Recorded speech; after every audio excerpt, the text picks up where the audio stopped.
Moi, on me disait que je ne marcherais plus, hein. Mes premiers chirurgiens, dans le premier mois, j'étais censé pas remarcher.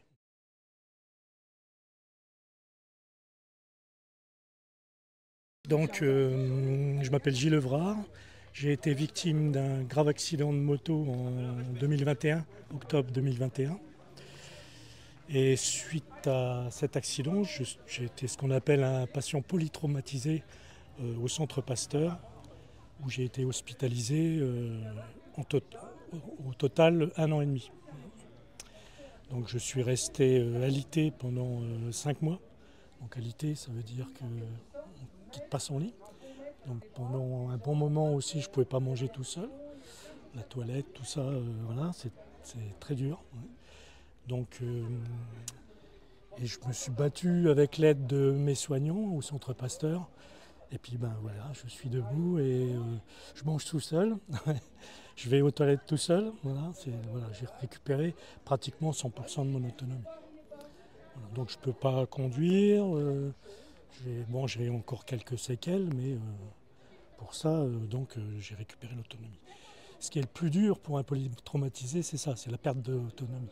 Alors polytraumatisé, je ne l'ai pas dit, mais ça signifie qu'on a eu plusieurs traumatismes, dont un qui était vital. C'est-à-dire que y a au moins un des traumatismes qui peut entraîner la mort de la victime. Donc moi j'ai eu section d'artère, donc je suis arrivé aux urgences avec mon état, j'ai même ce qu'ils appellent collapsé, c'est-à-dire qu'ils ont été obligés de me réanimer plusieurs fois en début. Donc voilà, donc ça a été un long parcours, mais grâce à l'aide des patients de Pasteur, enfin des patients, pardon, aussi quelques patients d'ailleurs, mais surtout des thérapeutes, euh, j'ai réussi à m'en sortir. Ouais. Alors surtout dans mon cas, c'est la personne qui m'a percuté. En fait, s'est mis à doubler un camion alors que j'arrivais en face, en moto. Et la seule chose, c'est qu'elle avait peur d'arriver en retard à son travail. Donc, en fait, c'était un jeune conducteur, à peu près 24 ans, je crois. Je ne suis pas sûr à 100%, mais c'était ça. Et il avait peur d'arriver en retard à son travail. Alors qu'il aurait très bien pu s'arrêter, appeler son travail, prévenir qu'il allait arriver 5 minutes en retard.